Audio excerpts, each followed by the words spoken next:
Hello YouTube, Stainless here. A little short video today. It's going to take a look at some of my Buck folding knives. More specifically, I guess what you call the more traditional patterns. One 3009 here that actually has 3 blades. It's unusual. I have one here that just has 2. I didn't know they made them with the 3 blades. And here 317. I think the newest knife in this collection is probably this 301. This or this 371. These 301 here is the American version of this stock ring. As you could say, it's a large stock ring. Funny thing is, the cheaper version, or less expensive, more economical version, the 371, this one is made in the USA.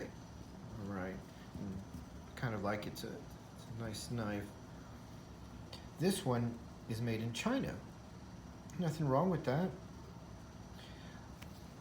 Interesting thing is that the fit and finish on this particular knife, the one from China, is far and apart better than the one that's made in the USA. The spay blade on this 301, I don't know if you can see it, it kind of closes.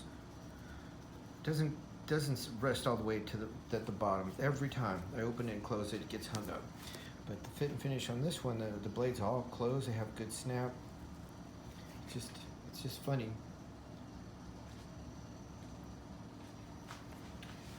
But one that kind of stirred some memories as we are in summer is this one, the Cadet. I believe that this is called Buck Stockman.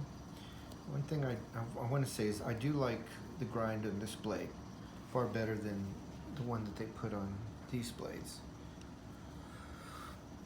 You can tell it's kind of thick, hollow grind, and it just gets, boom, it's just a real steep rise here close to the spine.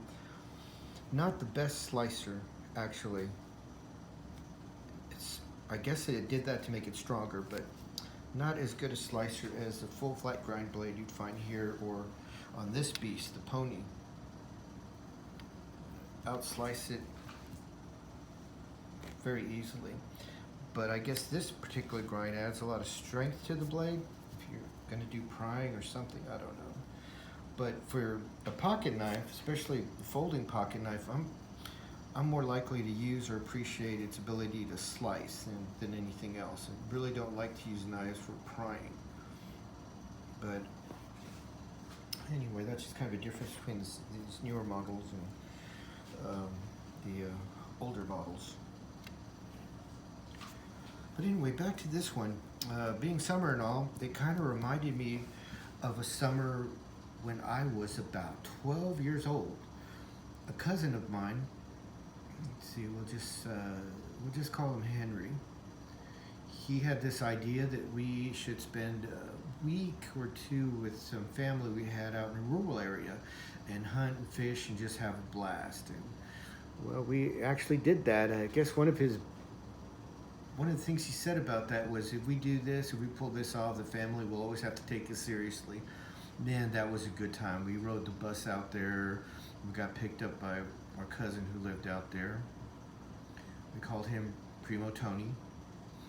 And yes, we grabbed a couple of his 22 rifles and we must have fired off a few hundred rounds throughout our stay there, hunting, exploring. And during that time, and several times during our little adventure there, my cousin pulled out this little black knife. This isn't the knife he had, mind you. But I remember he pulled out, and it had to be the Cadet. If my memory serves, that was a long time ago. The black Delrin handles and the silver bolsters. It was very distinct, and I kind of remember when he pulled it out, I'd never seen anything like that before. I'd seen knives, more Schrades, I guess, and some Cutcos and Camillus. My dad had a couple of those TL29s and the Camillus demo knives. And he carried around a Schrade. He also had a case, a little case he carried. He always carried a pocket knife, a smaller pocket knife. So I hadn't seen anything like it before. He used it. I know he cleaned a bird that he had shot and uh, whittled sticks, cut things with it. I really admired that knife, and it just, especially the fact it had a distinct look. I wasn't familiar with the Buck brand at all. And many years later, my cousin, both those cousins, the cousin we went to go visit and the cousin I took this trip with, have since passed away. So kind of just get a little nostalgic and remembering those days. And whenever I hold this knife, I remember that adventure, that memory, this summer of a summer over 40 years ago when we took that trip. And it was just a wonderful time. I didn't realize when I was a kid some of the adventures I had were going to form really, really dear, deep, lasting memories, real important memories to have. And it's just kind of neat. Like, there's an idea these days about EDC, everyday carry, the tools that someone is going to carry with them through the course of their daily lives. And pocket tools and pocket knives in particular factor real heavily into that. And people have been EDCing for centuries. It's nothing new. But kind of an idea, a tool like this, it almost like, I don't know, it almost like takes on a soul of its own. In that it reminds you of times you had it with you through good times and bad times. You used it to get you out of binds, to fix things,